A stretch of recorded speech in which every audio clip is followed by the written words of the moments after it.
You're listening to Cards to the Moon, a podcast about trading cards from both a collector and investor perspective. We hope you'll stick around for the ride as we take a deep dive into the state of the hobby, share some hot takes, hopefully some useful advice, and fun stories along the way. Hey guys, welcome back to Cards to the Moon. This is episode 177. My name is Clark from 5cardguys.com and 5cardguys on Instagram. Co-hosting with me as usual is Hyung of Integrity Sports Cards and John, who is Trade You at Recess.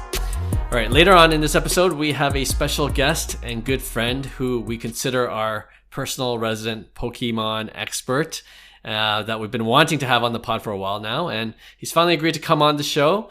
His name is Roy, and we'll be asking him a bunch of Pokemon card questions that I think might be interesting, even for sports card collectors and investors. Because what I noticed recently is that in our WhatsApp friend chat group, while most of us who are primarily sports card collectors are talking about how much the market's crashed, Roy, on the other hand, is talking about Pokemon cards that have doubled and tripled in value. So looking forward to learning more about Pokemon cards. And some of these cards, from a collector point of view as well, are actually pretty amazing in their look and design as well. And for me personally, my 6-year-old is big into Pokemon cards, so I wouldn't mind knowing which ones to maybe put in top loaders and which ones you can just throw around and play with. So that's also what I'm hoping to learn in our interview.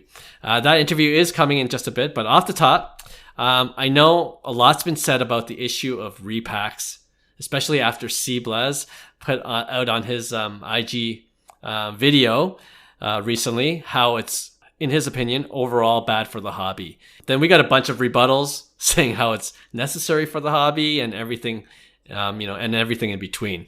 So maybe we could just spend a few minutes adding our 2 cents if anyone's curious on our take, and then we can move on and hopefully live happily ever after. I know this has been kind of beaten to the ground. But first, Hyung, I was wondering if you could just explain first what a repack is for people that don't know. What a repack is? Yeah, so repacks are basically, I guess breakers are more into it, are starting to go towards that. And the repacks are basically where they create their own, or they buy slabs where they put in maybe 50, 100 packs where people could purchase. It could be any number pretty much. And there's so-called hits within their kind of like repack, right? So you could spend $50, $100, whatever it costs on a particular repack from Breaker or whoever. And you could pull out, something that may be less than the $50, which is your typical common. And then, you could pull out, I guess they would say the chase card or a hit, one of the hits that, can be more than the $50 or $100 buy-in value that a repack sells for. And it could be any amount. It all depends on, the person that is doing the repack or the business or the company. But it's essentially, a way, I guess, what C-Blaz was mentioning, that, a lot of these breakers are starting to buy in bulk at a higher comp rate. But for me, I'm in the camp of kind of like it's necessary. And you're going to see more of it because we haven't even talked about Razes. Like, breaking used to not be a thing too. Like, if you go back in time, it started becoming a trend in the hobby. Repacks aren't new.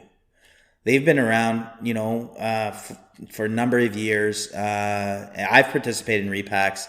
I don't really participate today in repacks, but like I've done it. I've hit something great, like where, a repack was $200 and, the person that was organizing the repacks was like, you'll get potentially a slab that's worth at least $200. Let's just say that's what they say, right? And you could, I think we pulled Jason Tatum Prism PSA 10, and at the time it was worth like $800, right? So for me, I've had good experiences with repacks. Not saying that, but it's no different than like, what's the difference between you opening up a box of cards?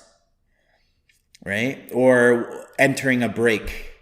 The repack concept is it's a lower risk amount, in my opinion, of just gambling your money away, because you're guaranteed something. At least if you participate in a break or a Raz or have your own box that you're ripping, you come up with nothing. Like 95% of the value you paid could be lost in one of those. Whereas this, you're actually retaining some value, or at least that might be the controversy, right? Are these repackers, fudging things where it benefits them a lot more and the end user a lot less, right? So right. I guess that's the main concern, right? Like whether you could trust the repackers, like what are their comp values? They're saying, oh, you're going to get at least a guaranteed $200 slab bag, but the comp is it actually $100 for that card, right? But for me, it like you could harp on the details of course it's not perfect, but this is what we were talking about in previous episodes and my philosophy on why there's going to be bumps in the road in the hobby, like such as this, but this makes the hobby better. Like I just looked before this episode what Arena Club is doing, and they have a repack that just released not too long ago, like literally it might be in the last couple days, where everything is tracked. It's very transparent of what's included in the repack, right? So it's like you beforehand entering what cards are done, and it's all done through a digital experience. The card is physical, so they would ship the card out to you, but you're entering a repack. You get to open it digitally and see the actual card, and then what cards are in the repack. So if there's a card, they did it by category, like tier 1, tier 2, tier 3, where it's like a $50 pack, a $100 pack, and a $200 pack, and you get 3 slabs, right? So for me, the math makes sense on both parts. If they're buying even at less than comps, you could create that value if you do it properly, and if you have full transparency. I think it's a great experience, to be honest. And I think who was it? Neo Cards and Comics was saying that it feeds into the whole ecosystem of cards. At the end of the day, breakers, selling singles, all that falls into the ecosystem. So even with people that want to dump their slabs, somebody's picking it up at least, and it's being recycled within the community. That's a necessary, I won't even call it an evil, but like it's necessary. And companies like Arena Club start figuring out how to make it better, how to make the experience better. And that's what the hobby is all about, in my opinion, is, you go through the bumps and there might be, like I said, Raz City, like back in the day, there might be a better version of, how to do Razes in a more experienced, user-friendly setting. And we don't know where the future is going in terms of all these experiences, right? So for me, I'm for it because you got companies like Arena Club doing the right thing, in my opinion, providing more value to the hobby in that sense. Okay. John, what do you think? So Clark, when you put this topic up, I know that it's been blowing up on Instagram and social media because I see it everywhere, but I'll admit I didn't bother to click anything or watch anything. So I'm a little confused. Like C-Bless, I think based on your notes, you said that he argued that dealers prefer to sell to repackers. So are people arguing his point, or now it's just become this thing where people are just arguing repackers in general? Or is it a bit of both? I think it's a bit of both.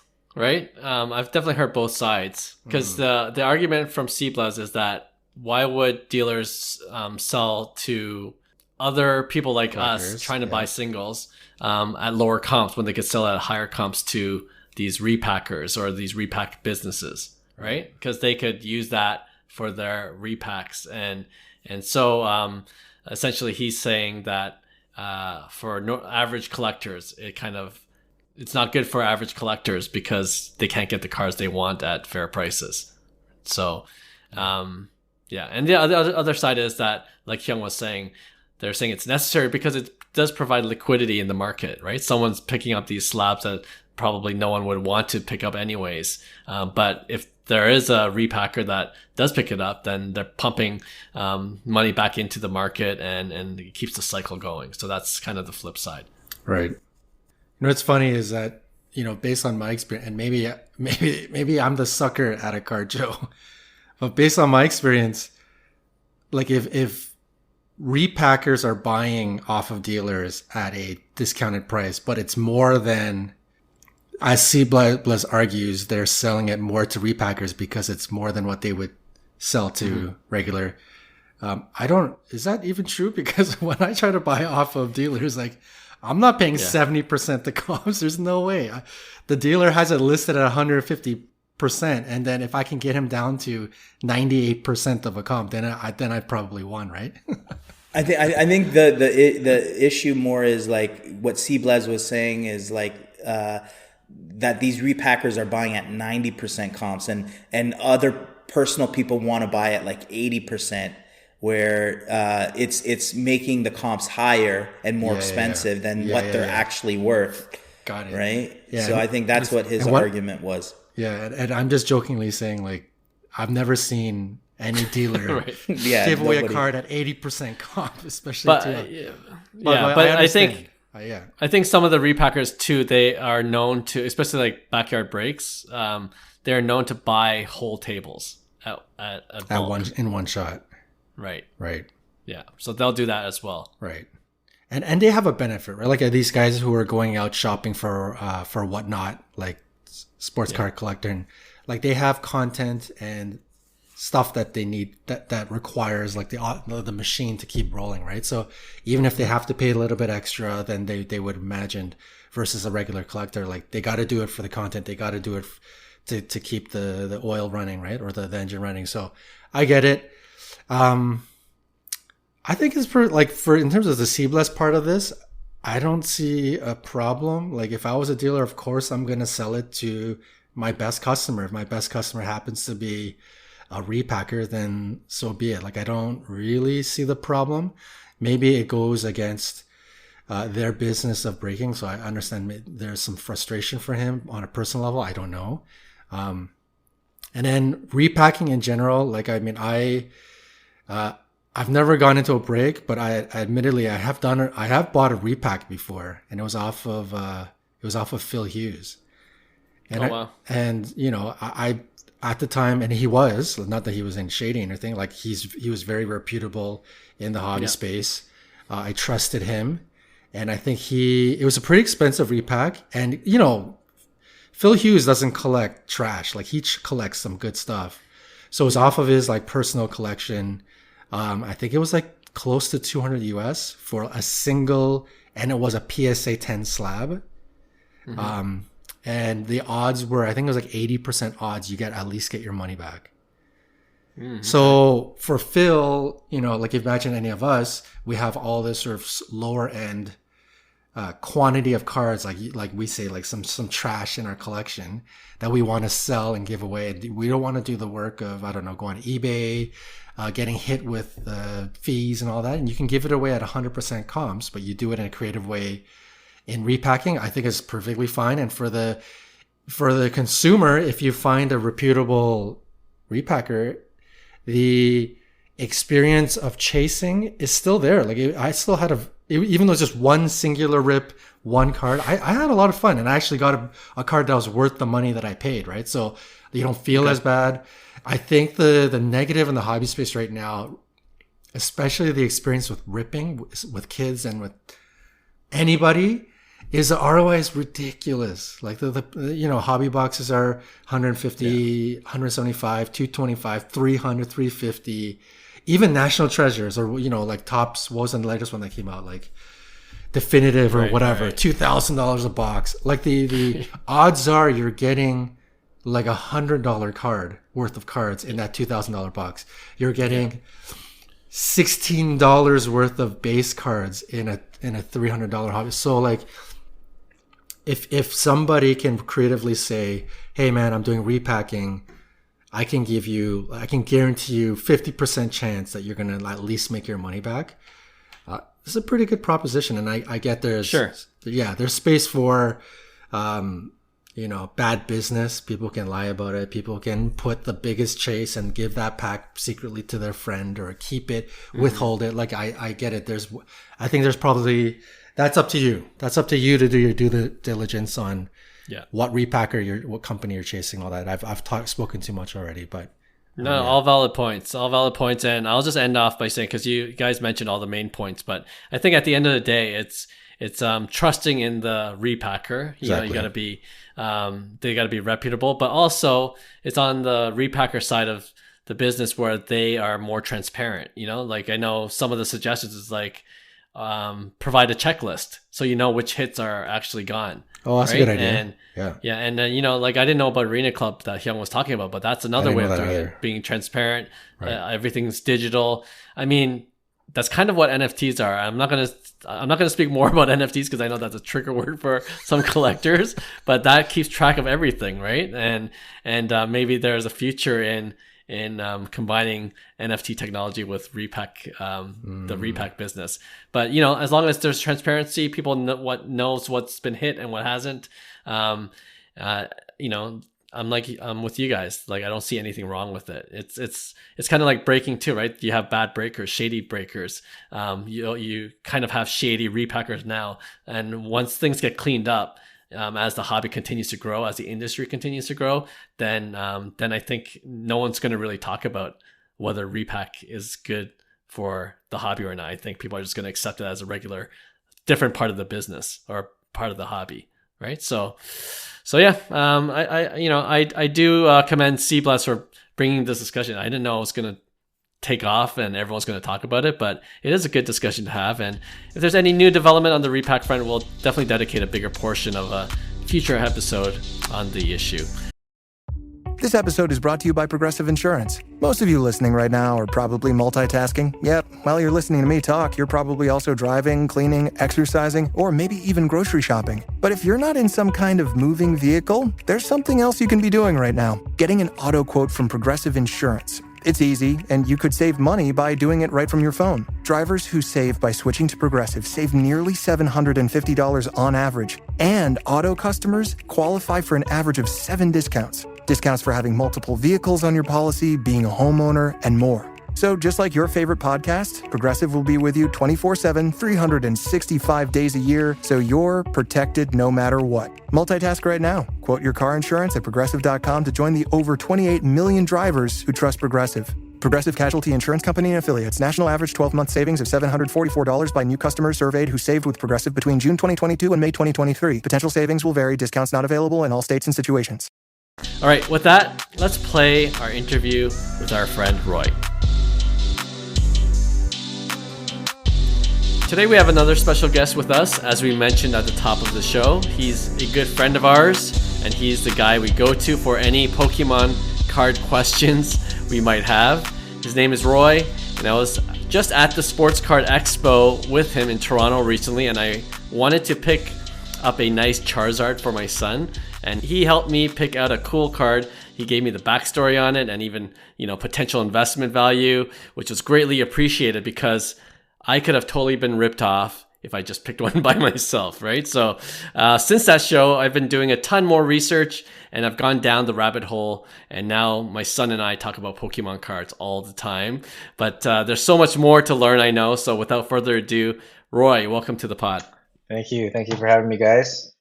Yeah, it's a long time coming, right? We've always wanted Roy to come on, and finally he has agreed to talk Pokemon. So I'm looking forward to this chat. All right, let's start with how you got into Pokemon. Did you collect as a kid, and what got you back into Pokemon cards? Yeah, I started collecting back in 1999 when the set first came out. Okay. My parents had a store, so every now and then I'll just take it back and rip it open. So then I start collecting, I collect with my friends. We start playing the card game. But, that's how I first got into it. I fell in love with the game and, everything after, the TV show, the Game Boy game. And then, I didn't take care of my cards, which I truly regret. I wasn't diligent like John, putting them into sleeves and binders right away. I would just hold it by the stack and just shove it in my pocket, go to school, go to church, and just play the game with my friends, show off the cards. So that's one thing I do regret about collecting as a kid. But how I got back into it is pretty much, a little bit because of Hyung and John. They, during COVID or like right before COVID, they got me into sports cards. I just started buying everything. I was buying rookie cards, all base chrome. Apparently that was a go-to thing. So then I started getting hooked on sports cards. That was nostalgic too, collecting sports cards as a kid, hockey cards, baseball cards. And then, for sure. And then a few months into it,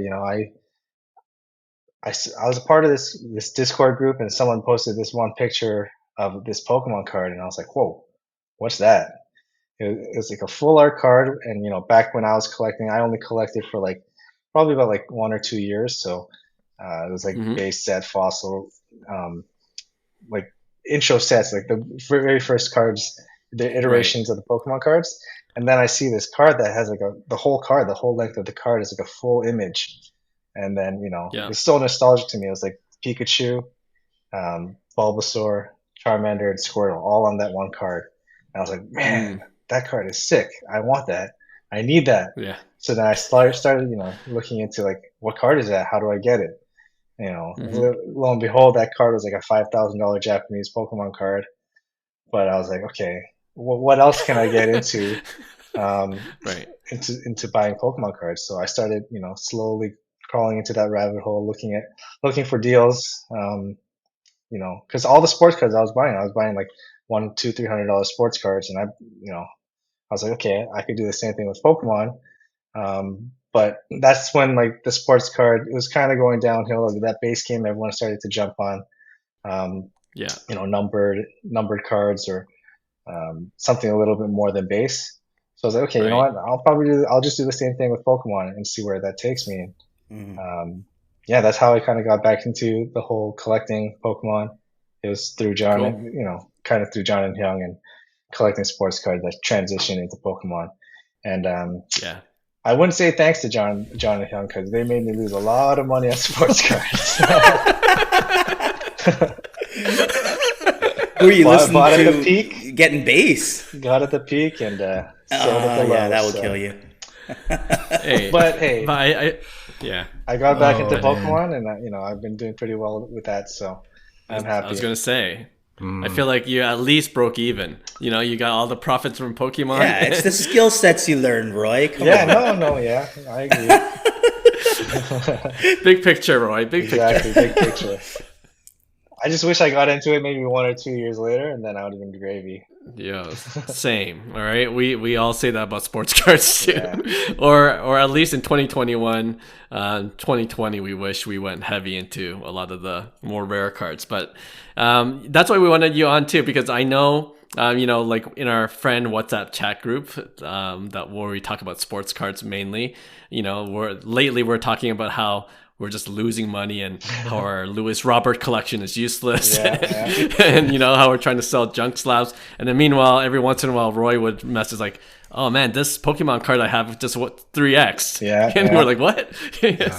So we're like, we need to learn more about Pokemon cards. So that's why, some of these questions for more seasoned Pokemon card collectors might think they're very basic, because they are. But for sports card collectors, this might be new to them. So I hope this is of value. This episode is of value. And I'm going to start from the beginning. When we talk about Pokemon cards and other TCG cards in general, the first edition cards are always highly coveted, of course, right?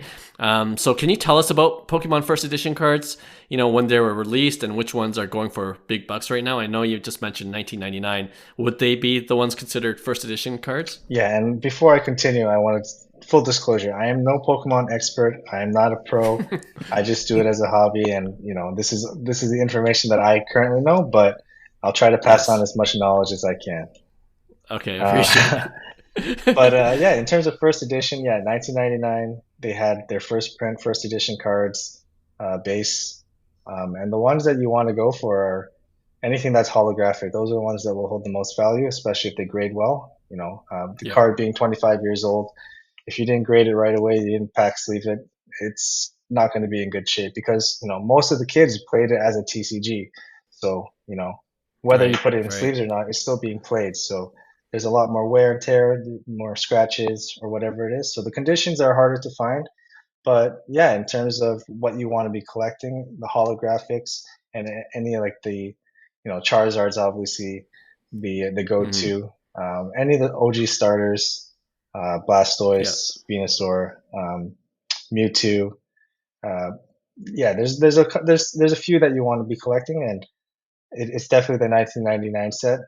But in Japan, actually, the Japanese version, their cards came out in 1996. So it took about Mm. 3 years for them to um, Interesting. that hype to develop and then transition or come over to the North American side.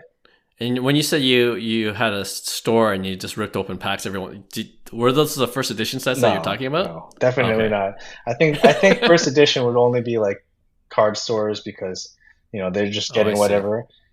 Community stores are always lagged. Our immigrant parents are like, "Oh, you're making money on this? Okay, I'm gonna go buy these Pokemon cards and sell them at our store Right. too." So definitely wasn't first edition, but they were base cards, 1999 base. So I was lucky to have Okay. those.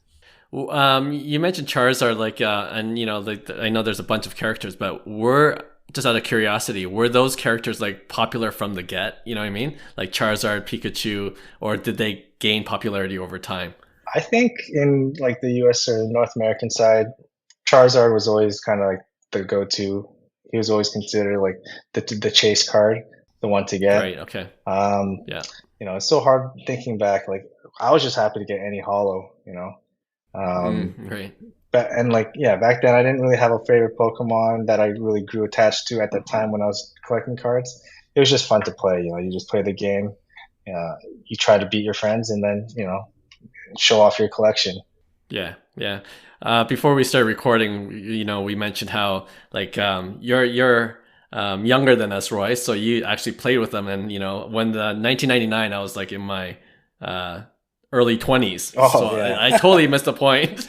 Totally missed the boat on Pokemon. That was way behind me. But John, were you part of that? No, The tail end of it at least, or 99, I just graduated high school. But okay, my younger brother, he collected, I remember.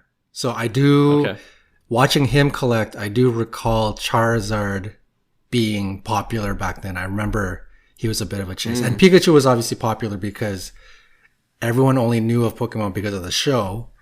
And obviously he's sort of the main character in the right. show, right? So Interesting. Okay.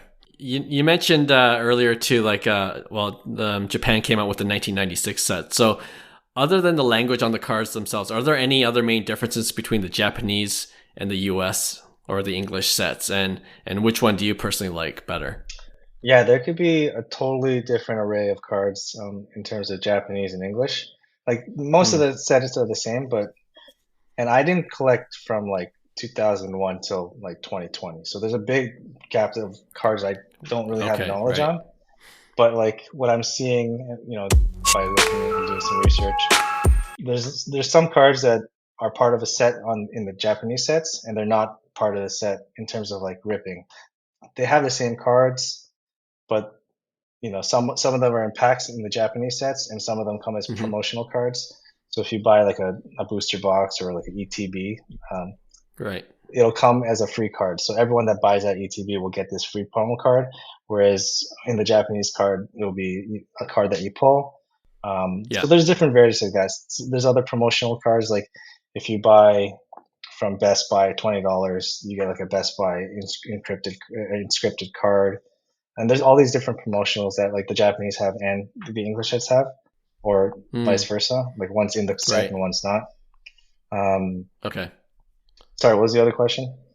Just the main differences. So, and which one do you personally like to collect? Yeah, so I started collecting English when I first got into it, but then slowly started rolling over onto the Japanese side, and that's mainly because the quality control on the Japanese is so much higher than the ones on the English Oh, sets. really? Yeah, so like if you were to grade like let's say 100 cards that are English, like random, you're just pulling the packs you collect 100 cards Yeah. English, 100 cards Japanese, you're probably going to get gem rate like 80% PSA 10 on the Japanese cards, whereas the English you'll probably get like 20%. Oh wow. Oof. Yeah, and I think wouldn't that make it more rare, or is it that doesn't really matter? It's just more options. Yeah, like I guess you just have to pick and choose which ones you're going to be sending to PSA. If you're looking at the English, you'll really inspect the card, whereas Japanese, you just have to like flip it back and forth. You're like, this one's good, and send it in. For the most part, I'm generalizing, especially these. Yeah. But I think a lot of the grading or the conditions have to do with, they use different card stocks for one. Like the Japanese card stock is a lot thinner than the ones that are English. And I think Japanese laser cuts their cards, whereas the English sets, they use like the blade or they just the knife to cut the cards. Oh wow! Don't quote me on that. That's what I heard. Yeah, and that's interesting though. And like, there's just way less print runs in the Japanese sets than there are in the English, because Pokemon Japan, they don't really care about the demand that's outside of Japan. They only care about the citizens of Japan, and they print for that for their population. Whereas like now more and more people are jumping on the Japanese train for collecting Pokemon cards, but they're not really printing more. They're just keeping it. If the demand's high in Japan, they'll print for Japanese population, but they don't really care. Yeah. So like right away when a set comes out, a booster box retails for like $50 in Japan. It's automatically, no matter like if you know the card list or not, it's going to be $100 minimum, like resale. And then whether the set is good or bad, that's when it goes up even higher or goes down further. Interesting. Yeah, initially what Hyung was asking, I was thinking the same thing. If the gem rate is so much higher with the Japanese cards, I would have expected it to be, the same card from the Japanese set compared to the English card. I thought it would be not as expensive as the English version because there's an 80% gem rate. But I guess what you're saying is that the print run is a main factor in determining supply and demand. Yeah, I think, is that what I'm? Yeah, I think so. Yeah, like like there's definitely, if you have two of the same cards, Japanese set is typically more expensive for especially for the rarer cards.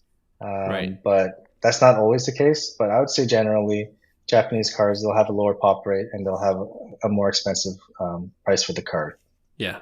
Since I've been doing more research on Pokemon cards, like I guess one of the things I expect to happen is as more people get into collecting Pokemon cards because of the internet, because of eBay, Facebook groups, like you can have better access to Japanese cards than before, right? So maybe the demand is going to be higher for like a Japanese set that has a lower print run, which could be, I guess, if you're an investor type, that might be the better play.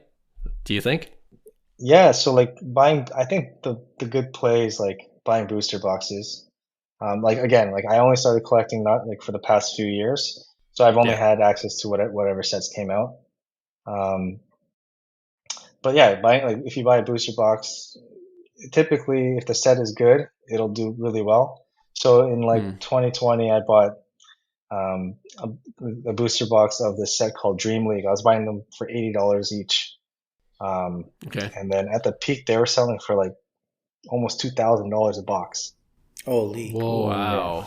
Wow! Now they're probably around $900, but yeah, still, wow. There's just a bull run of like Japanese people wanting, and it was like the Japanese card stores were putting out bounties on like every single card, any set. They'll say if market rate was like $1,000 for a box, they'll just say, okay, anyone that brings their box to us will buy for $1,100. So they're paying above market. So who's not going to go to these stores?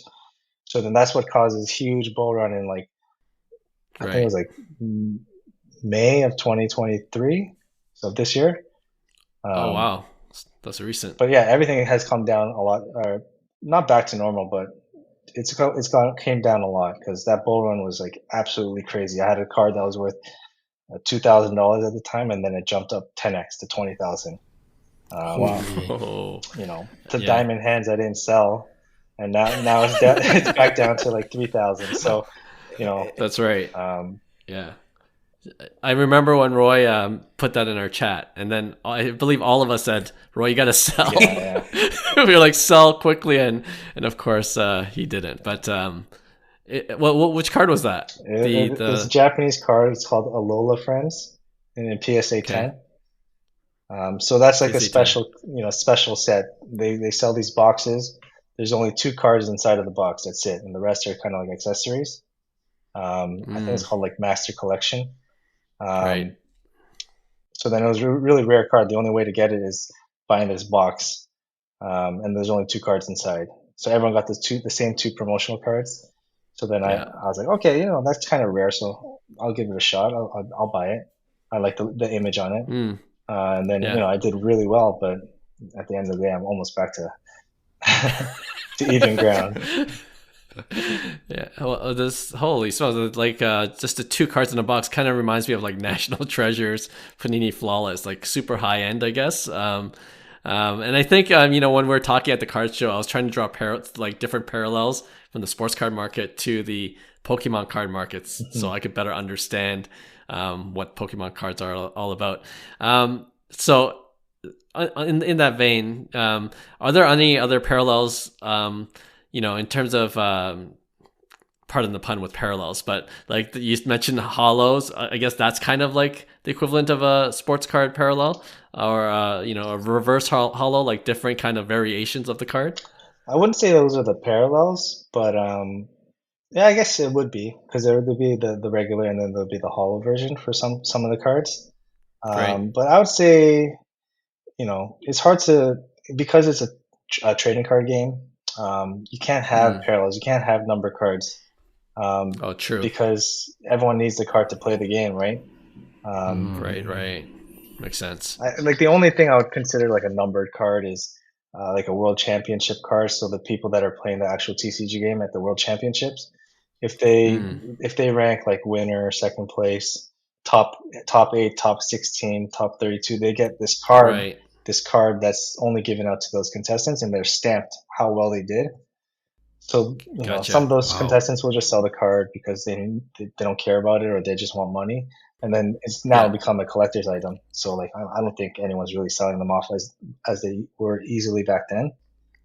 So I would say those are probably the numbered cards. Those have been becoming more popular these days. Great. And some of them are fetching like a really pretty penny, like. I think it was like the 1998 one that I was talking to you about, Clark, off the show. Yeah. Those cards are like $100,000 cards. Yeah. And it doesn't even have to be a PSA 10. Like a PSA 8 will go for like 100,000 USD. So.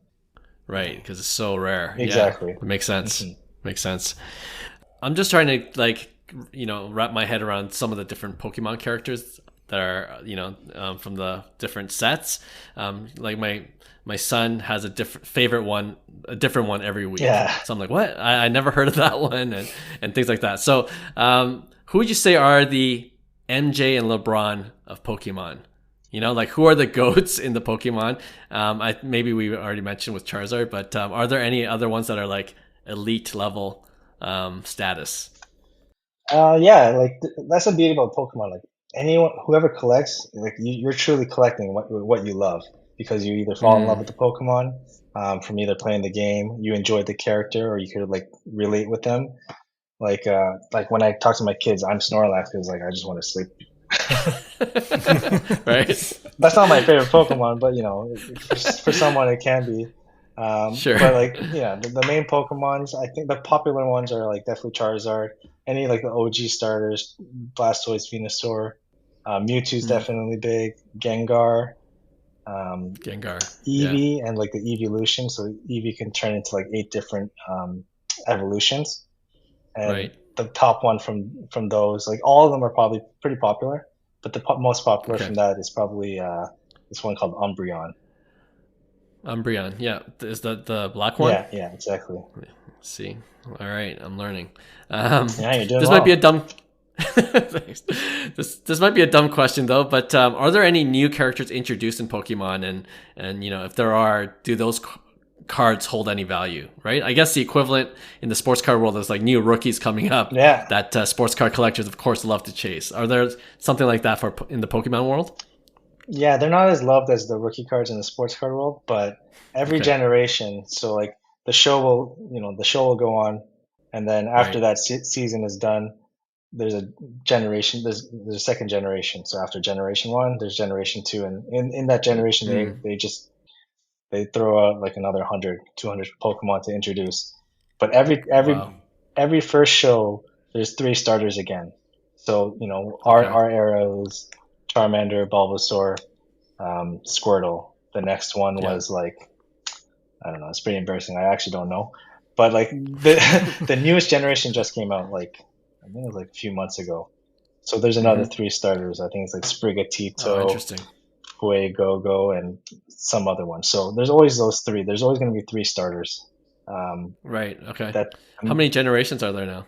I have no idea. Is it a lot? I think it's There's a lot. 7 or something. Oh, okay. But no idea. Don't call me. We'll do research after the show. Yeah, exactly. No. Okay. But no, yeah, I didn't know about the 3 starters. And there's always 3 per generation. Yeah, there's always 3, and then there's always Pikachu. So Pikachu's always the main Pokemon. And then there's always 3 starters for the other guys to pick from.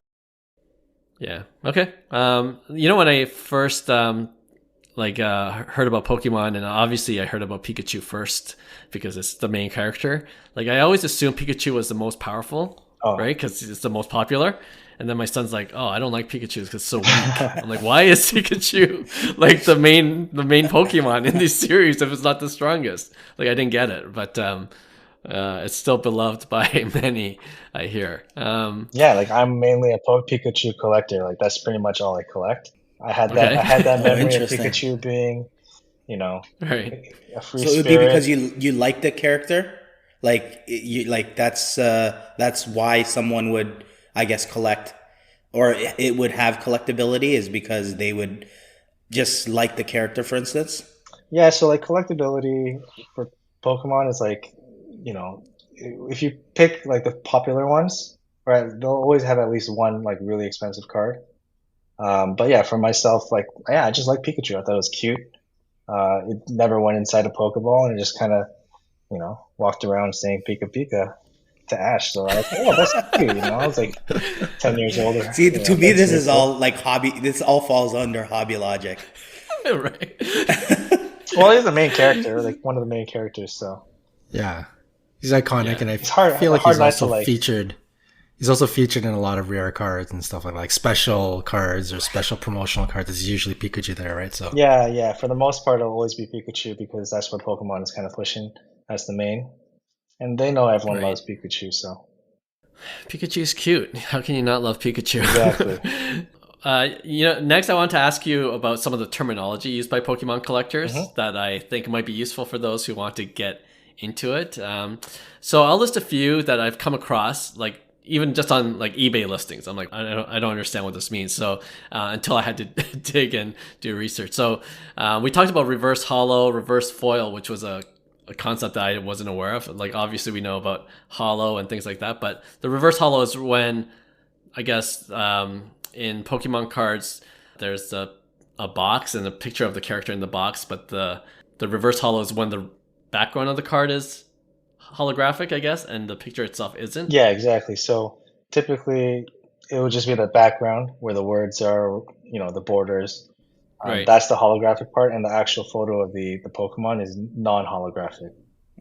Pretty much. Okay. It's just like the reverse holographics, right?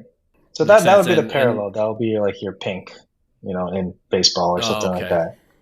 Cool. Typically, what's more valuable, the holo or the reverse holo? They're both pretty much worth not much. Okay. Depending on the set. Some of the older sets, their reverse holos are worth a lot. And with the new set called 151, which is like the original 151 Pokemon. In the Japanese, they have it's like a reverse holo, but it's called the Master Ball. So those ones are fetching a lot of money. So it really varies on set. But for the most part, reverse holos aren't worth anything more. Gotcha. Yeah. So they're kind of like pink refractors and green refractors. Yeah. Greens are numbered though, right? Greens are numbered, yeah. So, Oh, you know what? I'm thinking Prism basketball. So green prisms are. Prism. Yes. Right. Okay. Non-numbered pink and green refractors. I remember when we were walking around in the expo, and then there was a note that says LP. Do you want to tell them what LP stands for? yeah, so as you know, like Pokemon is a trading card game. So when you buy a raw card, they have all these different acronyms for the condition of the card. So there's like LP, sorry, there's like damaged, which is DMG, you'll see. HP, which is heavily played. MP, moderately played. LP, lightly played. NM, near mint. And then like some people just coin mint, like, or like near mint to mint. Right. And this is the condition of the card. But the thing is, like, everyone has a different understanding of what these conditions are. You know, when you're selling a card, you know, your near mint is different than someone who's buying a card because they expect it to be near, like, perfect. But you know, if you're trying to buy a card and it says near mint, like, there's still going to be, or has the chance to have, like, damaged edges or, you know, whitening on the card. Right. So don't expect every near mint to be, you know, a gem mint 10 if you're going to submit it to grade.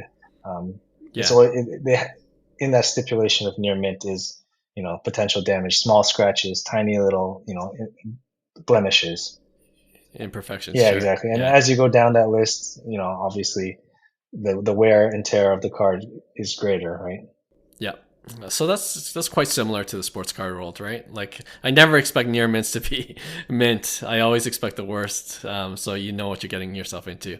A couple more. The next ones are like like on the cards themselves, V star, EX, GX.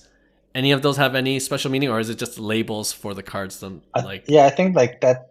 Again, I don't play the trading card game, and I don't watch the show. Oh, okay. So from what I know, like, V is like, you know, after they evolve, they could get into a bigger form or something. I know like VMAX is like they become like these huge versions of themselves, or like something like that. Right. But I don't know too much in terms of like what they are, what they mean, or what they look like. Sorry. No, that's fair. All right, we talked about first edition sets at the beginning of the interview. Are there any other popular sets, you know, that seem to be holding their value or even increasing in value? Like, you know, I know you didn't collect yourself from 2001 to there's a big gap there, but just when you look for certain cards, like, are there any iconic type sets that seem to be popping up where, oh, these cards are always priced really well because everyone wants them? Yeah, like definitely vintage sets, like certain vintage sets, like everyone loves, like the Neo Genesis or Crystal, like. But like in terms of like the more modern cards, like the 151 that just came out recently, I think that's like a great set to buy and hold long term. But yeah, like honestly, like the new sets that have been coming out for the Scarlet and Violet series. Nah, it ain't it, man. Like there hasn't been too many good sets recently. So all those, you know, if you're looking just to rip for cheap, those are good sets to rip. Like, you know, long term, they may go up in value, but in terms of, I wouldn't be collecting those or looking at those. I'd be looking at, you know, the series before, some Sword and Shield or even Sun and Moon. Those are some good eras to be collecting in. But if you want something more modern, I think 151's a good hold. Especially on the Japanese sets, because they have that exclusive Master Ball reverse holo that the English sets don't have. So cool. Yeah, and 151, that's the one with Snorlax on the box? It's Mew. Or Mew. Yeah. Right, okay, gotcha. Okay, you know, last question that I have until we do kind of our usual rapid fire at the end. And you know, I'll throw it to John and Hyung if they have any more questions. But, you know, we're fast approaching Christmas, and I'm sure a lot of kids are going to get some Pokemon cards as gifts. But if you do go to Walmart or to a hobby shop, you'll realize there's so many different set configurations out there, right? Like to buy, you could get tins, you could get, you mentioned ETB. For people that don't know, it's Elite Trainer Boxes and then booster packs, booster boxes, of course, all available at different price points. So, for me, it reminds me of in the sports car world, like hobby boxes, jumbo boxers, blasters, hanger packs, all those things. Is there a configuration you would say would give you the most bang for your buck? Like usually I think of hobby boxes, you're guaranteed an autograph or two. Are there ones that you just, if you're looking for a hit, what's the one product that you would buy? Yeah, so the thing about a hobby box, similar to sports cars, you can't buy hobby boxes in retail. So Right. There's something called a booster box, at least on the English side, that is guaranteed your hits. I think you're guaranteed like one hit. Okay. So that's like you're guaranteed, but you have to buy those at like either on the Pokemon website when it drops or through like your local card store. But in terms of like if you're going into a Walmart, ETBs are fun, but then you're paying for a lot of like accessories, for like dice and all these like coins that come inside. Sometimes they come with a promo card if they're a special set. They're priced a little higher in terms of price per pack, but they're also the ones that will do better long term if you're going to buy and hold. Right. But at the end of the day, you just have to buy what's in your budget. You buy if you could afford 3 packs, 3 sleeve boosters, do that. Or if you wanted a tin. But in terms of best bang for buck, like tins are fun, but you only get a couple packs. You got to know what's inside. Like they don't explicitly say which sets are inside the tins. So you kind of have to do like research before.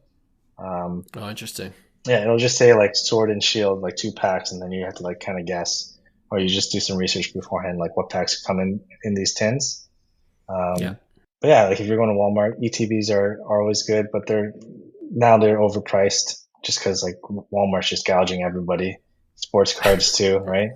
Right. Back in the day, you buy blister for like $30. Now it's what are they now? 60, 50? Yeah, 40, 45, for sure. Brutal. Okay. Hyung John, you have any questions? I have a question. Like, go ahead.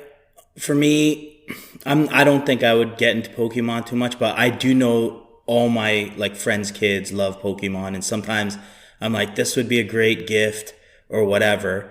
If I had like $100 budget, would it be better to buy like a single that can appreciate in the future, like a graded single, or would it be better to buy just like a box or whatever? Yeah, like it's tough to say. Buying graded, like again, it's like sports cards. It's better to buy the single than to try to rip and get the chase, right? But that's part of the fun too. Right. And that's why I love ripping with my kid, like because he could rip as long as it's a full art card. He could rip a 1 cent full art card, but he's so pumped. He's like, "Yeah, full art!" And you see this joy in their face, like whereas like for us, a little bit older grown ups or even like teenagers, they're just going for that chase card. If they don't hit the chase, they're like, that was garbage. But Right. when you're ripping with kids, like they just have so much joy ripping, and that's what I love about the hobby. You just get to see this overwhelming joy when they hit a card. Same with sports card, right? When you see these kids rip cards, they get so pumped, and that's what I love. So that's cool. Yeah. But yeah, if you were to gift, $100 budget, buy a single. If they say like this is the card I want, buy the single. If you want to have fun with them, just buy a ETB and rip like 8 packs with them, or that's what I would say. When Hyung mentioned, whether it's better to get slapped Pokemon card, is there a grading company that's preferred in the Pokemon card world? Is it kind of like the sports cards where PSA is still king and everything else is below PSA? Like, what's the hierarchy? Would you say? That's exactly what I was going to ask. Yeah, it's all the same. CGC, there used to be a big fan base for CGC, but ever since they changed their slabs, like everyone's dogging them. So really interesting. Ever since they went from like 9.5. I like the new slabs. Yeah, but everything that was a 9.5 automatically got bumped up to 10, right? Right. So it kind of like messed with the whole like pricing. So at first I think there's like a big bump, like, oh, it's a 10. The prices went high, but then after everyone realized like what is a 10? What is a 9.5? Like, there's no real like true understanding of what the card actually is graded. Yeah. That's when their price started to go down. So PSA, I think, is still king. Black label, which I think there's a lot more black labels in Pokemon than there are in sports cards. So a lot of people chase that, that black label, try to get that black label, because especially with Japanese, I don't think the gem rate's high in terms of getting the black label, but much higher than any other cards out there, I would say. Okay. Yeah. So again, like sports card, black label's number one, PSA 10, and then down the list. Very similar. Yeah. So we're in like the four of us are in a friends chat group for the listeners, and Roy has been one of the only ones that are still actively grading. Oh yeah. And he blesses us with PSA reveals on our chat group, which is amazing. So Roy, now Roy, you got like sort of this experience of grading sports cards and Pokemon cards. The way you look and inspect the Pokemon card, are there nuances about Pokemon cards that you need to be aware of when you're grading them? Or is it like exactly the same? Like you look for whitening, you look, obviously centering, whitening surface is pretty much a mainstay, but is there anything different about Pokemon in the way you have to look at the card versus a sports card? Not necessarily, but the borders are very clear, which helps, your eye align the card, saying is this card centered or not. They have like silver borders or yellow borders. So it's a lot easier to say, okay, this is 60-40. This could have a potential of 9, or sorry, potential of a 10, or it might be a 9. So you have a better understanding of what's well centered. Pokemon cards do have some print lines. If they're older cards, they have scratches. Anything that has like whitening, I typically won't send in on the back of the card or on the edges. Unless it's like a little bit of an older card and PSA 9 still hold a really good value, then I'll still send those in. Right. Expect a 9, and if I get a 10 bonus. If not, then I'll keep it as a 9 or sell it or trade or whatever.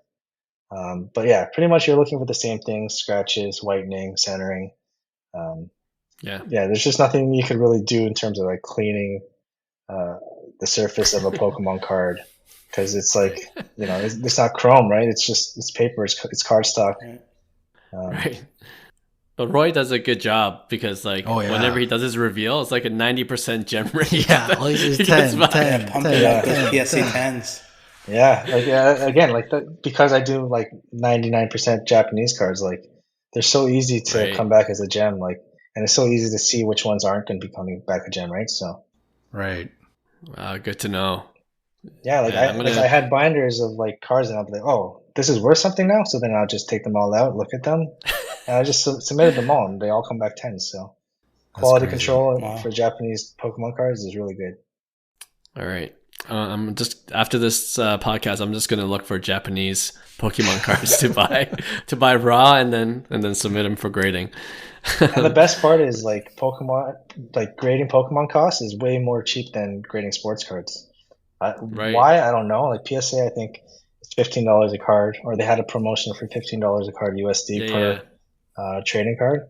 Whereas sports is, I don't know, what did they charge sports, like $24 or something? No, it's ridiculous. About 30 now, right? Including upcharge, oh man. Oh, that upcharge. Yeah. Did he do upcharge for Pokemon cards? Yeah, great question. Yeah. Oh yeah. So like the last submission, I got upcharged for like 7 of the cards. But like when I was submitting last year, when Pokemon wasn't as popular, or the Japanese market, I was sending like $1,000 cards raw, or like $500 cards raw. They'd come back at 10, and there'd be no upcharge. I'd be like, oh, maybe they just don't know. Because I got 0 upcharges in the last like 2 or 3 submissions. I've always got upcharged at least for like 1 or 2 cards. So there you go. It's getting more popular. Yeah, they're I think it's I think that's just a matter of time till TCG cards are going to be like $30 to grade, just like sports cards. No, thank you. Just a matter of time. Yeah. Well, Roy, thanks for enlightening us, and I certainly learned a lot. I looked at the time, and it's like, wow, 40 minutes already just talking Pokemon cards. I would have never thought this would happen on this pod, but appreciate it. I know you're a loyal listener to our podcast as well, so you know that we like to do rapid fire at the end of every interview for our guests. So first one, which Pokemon card is your favorite that you own right now? Yeah, it's going back to that same picture that got me back into Pokemon. It's the Pikachu Festa 2016. It's the 20th anniversary. Yeah. Has Pikachu in the middle. It's got the 3 OG starters. There's only 2 cards in all of Pokemon that have the OG starters all in one card with Pikachu, and that's one of them. And the other one is a half art. So that's definitely the one that has my heart. Amazing. That's a cool card. I was like, oh damn, I want one too. And then I see that's like $10,000. I'm like, okay, I'm not getting that one. But I have to work up to it. What's your Grail Pokemon card that you hope to have one day? Grail Pokemon card? Probably. It's hard to say. There's just so much, because the knowledge, I don't have the full knowledge, but so every time I'm like going into a deep dive, like, oh, I want to spend this much, or like I want to set like a list of what cards I want. I'm like, oh, what is that? And and then there's a story behind it. But right now, I guess my next Grail would be Mysterious Mountains Charizard PSA 10, which is like the crystal version of the English set. I don't know, it just looks so cool. I love that whole era of the Sky Ridge, so that would probably be my next Grail card on the list. Nice. How much is it going for these days? I think it's like, I forget, it was like 11,000 or 15,000 USD. Ooh. Yeah. Okay. Damn. Wow. All right. I think I know this answer already because we talked about grading, but would you rather have a PSA 9 or a CGC 10? Oh, easily PSA 9. Really? Whoa. Well, honestly, it really depends. Like, there's so much variation in Pokemon, like being rare, being vintage, being like, ones that are like, and a lot of people grade with CGC. There's a lot of love. There used to be. I don't think as much anymore, but a lot of people still submit to CGC. I guess maybe because they're like, I don't think it's going to get a PSA 10, so let's try for a CGC 10. I don't know if that's the logic or not, but for the most part, I'd probably rather have a PSA 9. Okay. So Roy's also part of the PSA Snob Club. Yeah, 100%. So just it's the one that has the most value. It's the one that everybody knows, everyone trusts. Hyung's the president of that club, and Roy is vice president. Yeah. If you ever want to come to BGS, that's where I'm at. Okay. Which Pokemon is cuter, Charmander or Squirtle? And which one's more popular, do you think? I think probably Charmander is more popular. I like Squirtle better. I was never a huge Charizard guy. I did buy the red version instead of the blue for the Game Boy, but after playing, I was like, oh, Charizard Blastoise is pretty cool. Charizard, everyone just loves Charizard, and I don't know why. Because it's cool. The dragon, it's awesome.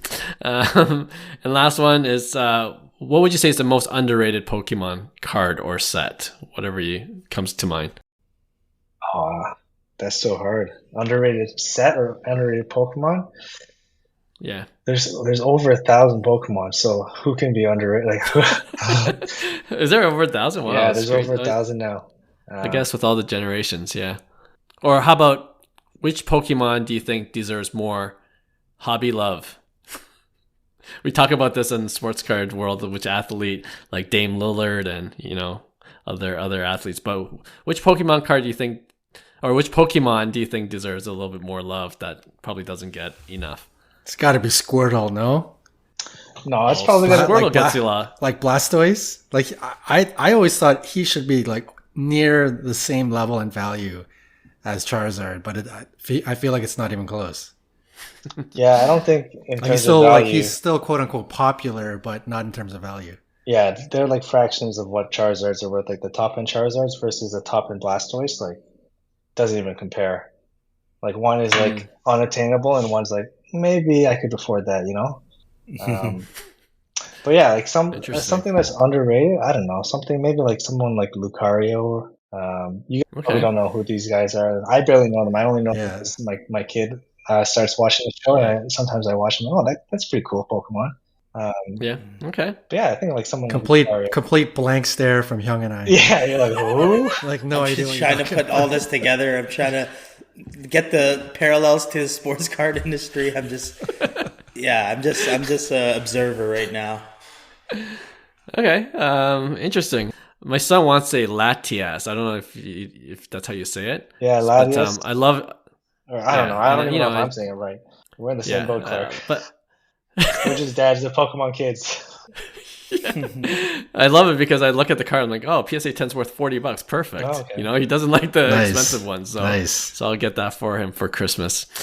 All right, Roy, thanks so much for talking Pokemon with us. And you know what? We haven't done this with a guest, but he's going to stay on for our next weekly segment we call Pick One. All right, so this will be fun because I think this is a first, right? On our Pokemon history, on our podcast history, where we got a special guest coming in to this next, weekly segment that we do all the time. So, Roy, do you actually have one to lead off with since you're our special guest? Yeah, I'll think of one on the top of my head. Okay. Yeah, so would you guys rather have one $10,000 Pokemon card that you cannot trade, you cannot sell? It's part of your collection. Any $10,000 Pokemon card, or would you rather have a $2,000 sports card of your favorite player, rookie card, or whatever it is? 2,000? Yeah, so like 1/5 of the cost, but one is worth 10,000 and it can increase, but you're not allowed to trade it. It's like in your PC forever. Or would you rather have sell it? You can't sell it. You can't do nothing. You can't. It's just in your collection, but it's 10,000 and it's growing. Or like it's going to steadily grow. Or would you rather have a $2,000 sports card of your choice, and you could do whatever you want with it? Okay.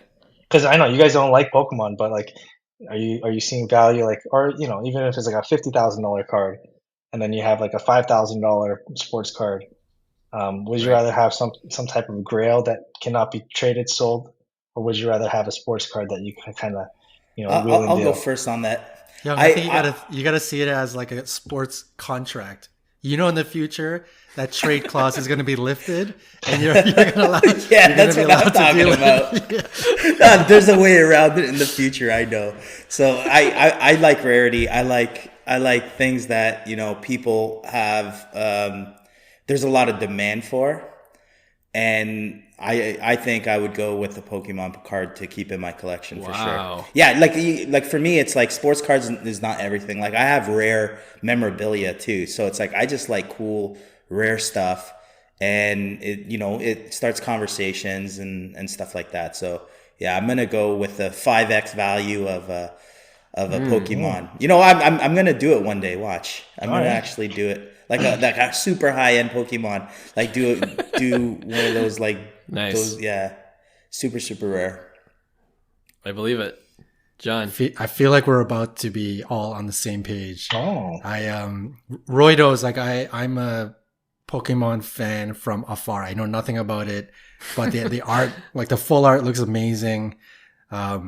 He gifted me with like a small card with the 3 latest generation starters, which I appreciate.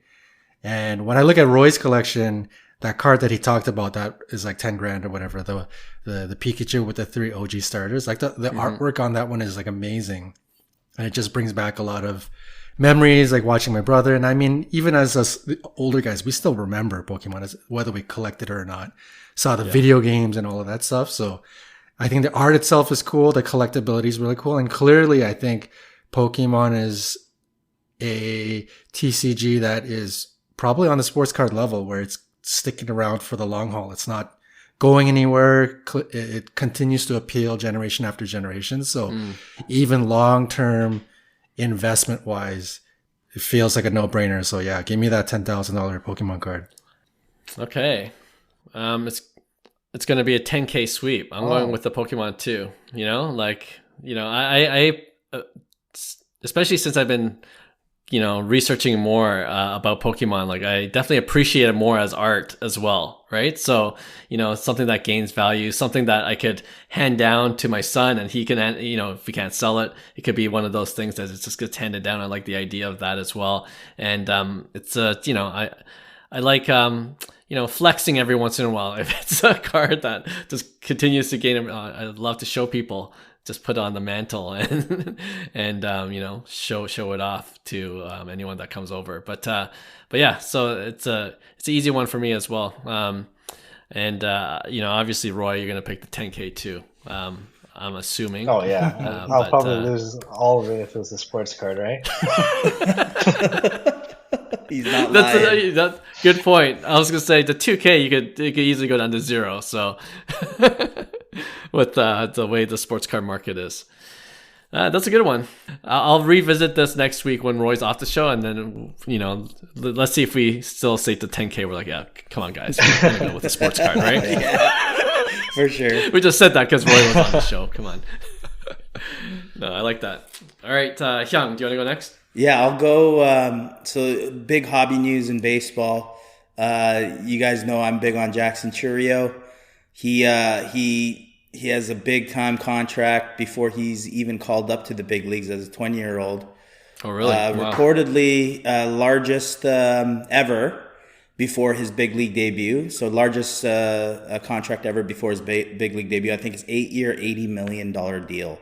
That's insane. Yeah, so his card prices are on fire actually right now. A lot of people wanting it. And I'm going to pair him up with his Bowman Chrome first auto with our, favorite here too, Ronald Acuna Jr. Bowman Chrome auto. Would you invest in a Bowman Chrome Acuna auto, which PSA 10 goes for $1,800? And the last sold for a Chourio auto was actually $709 in bids, but that was a couple weeks ago. So let's just say it's $900 right now, maybe a little more. So would you go half the price of Acuna, or would you invest in our MVP? So Chourio is half the price of Acuna. Chourio's half the price right now of Acuna. So it just gives you an idea, though. Like Acuna did a lot of stuff. Like he's and I picked these two because I think they're very similar players. With Acuna, the only difference is Acuna may have 100%. He's defensively, he's going to be better. He has a better arm. But we're talking Chourio's the 70 power. So, I mean, he could hit 30, 40 home runs in the big leagues every year as well. And swipe, he's a 70 speed as well. So. Okay. I'll go first. I don't own any Acuna, and it's no knock on him. He's obviously amazing.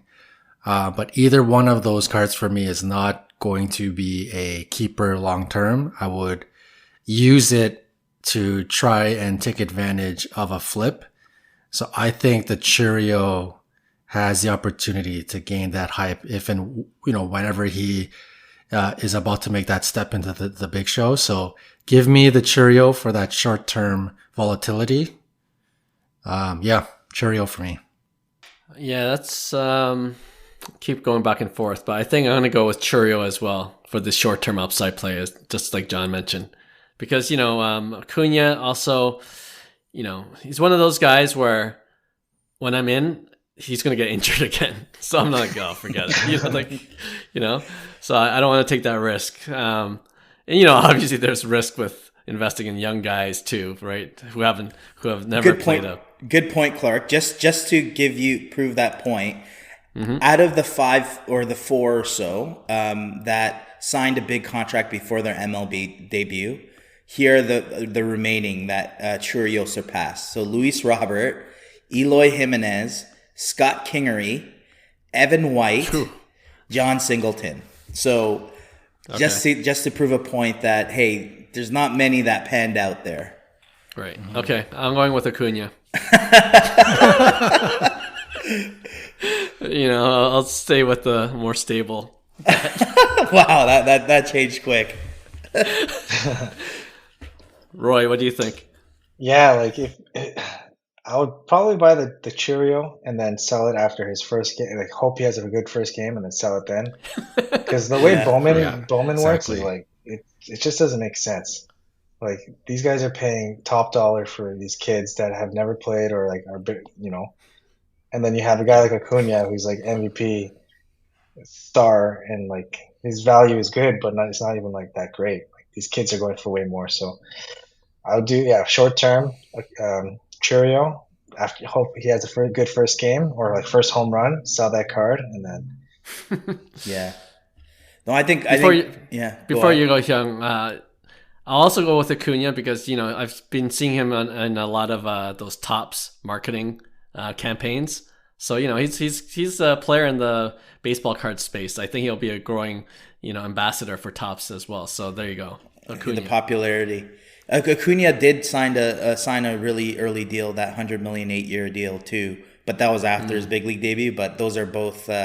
I think Acuna's $100 million deal is a steal for the Atlanta Braves. But I'm gonna agree with you guys. I think I like to match these 1v1s to kind of prove a point. Even though obviously long term, if you're to invest, it makes sense to invest in the Acuna, but it depends on how short your cycles are. And if you see opportunity where, hey, I've seen these Bowman Chrome base autos go high at the right time. Volpe was a perfect example. Jason Dominguez. There's all these examples that we've seen in the past. So I'm gonna go with Chourio. He's 20 years old, and he's turning 20 years old. 20 years old in March. So it's something that he could be in the big leagues this year or this in 2024. So to be able to to me it's Chourio for me. Yeah. All right, good one. Could have been a sweep, but then Hyung made me change my mind. So yeah, that's why I baited you, because I knew you guys are all like, let's do it for the flip and then buy a more expensive Pokemon card. Yep. All right, John, do you want to end things off with your pick one? Sure. So you guys know me. I'm going to go hypothetical 1v1.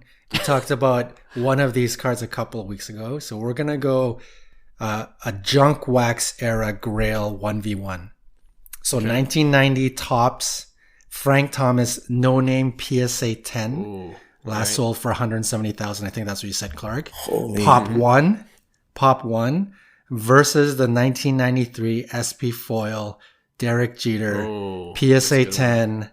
Pop 21 last sold for 200K. Now, I think if this was if it's a collector question, probably be a fairly easy answer. So let's say from an investor perspective, if you got 200,000 lying around that mark, what is the better investment? The SP Derek Jeter PSA 10 or the Pop 1 Frank Thomas No Name? It's a good one. I'll go first. From a collector, it's easy. Derek Jeter, the SP foil. Yes. Looks way better. But from an investor perspective, I'm going to go with the Pop 1 Frank Thomas No Name. I think, what are the chances there's going to be a Pop 2 for one? I'm sure PSA will be very strict on what passes for a PSA 10, knowing the importance of that card. And Frank Thomas, I think he's in broadcasting too now, right? So I think he's going to become a little bit more popular, outside of his career. So I'm going to bank on that a little bit. I know obviously Derek Jeter's into the broadcasting game as well. So they're both, going to be relevant in the sports world. So that combined with the super rarity of the Frank Thomas No Name, I'm going to go with that card as an investment piece. Roy, you wanna go for it? Yeah, I like that same type of mindset of Pop 1, because you never know. Like Frank Thomas, again, he's broadcasting. Something could happen. Like just having super rare card like a Pop 1 is absolutely crazy. And like, do you guys know the print run of like this No Name Frank Thomas card? It's probably pretty low, right? 400, around 400, so equivalent to like an SSP. Yeah, and the Jeter, it was probably printed a lot, right?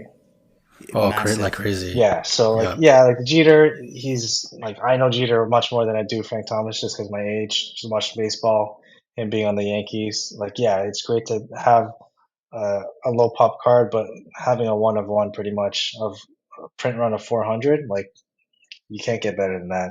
And like, it's not like Frank Thomas was a bum. He was a great player, right? So right. He was okay. Yeah, no, like I just on that alone, like I think for me, Frank Thomas was a superior player. Obviously, Jeter has his accolades, and then the collectability of 93 SP is like a massive card for us collectors. But like that Frank Thomas card was iconic card for me, even growing up. Even now, I think it's an iconic card. I think in the future, it's going to be an iconic card.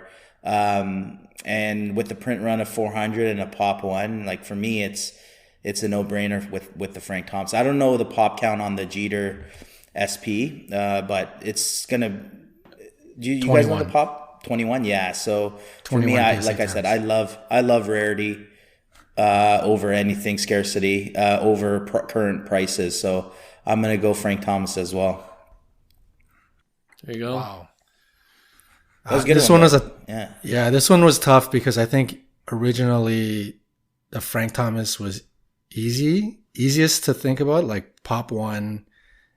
Clark, you know, the three of us young, like the older guys, like that was an iconic card back in the day. And Frank Thomas for us was such a huge chase because Griffey, I kind of missed out on 89 Griffey because when I kind of discovered Upper Deck, it was already 1990, 1991. And the 89 Griffey packs were just too expensive to buy. So immediately the chase became Frank Thomas. Like everyone knew Frank Thomas was like that next big name.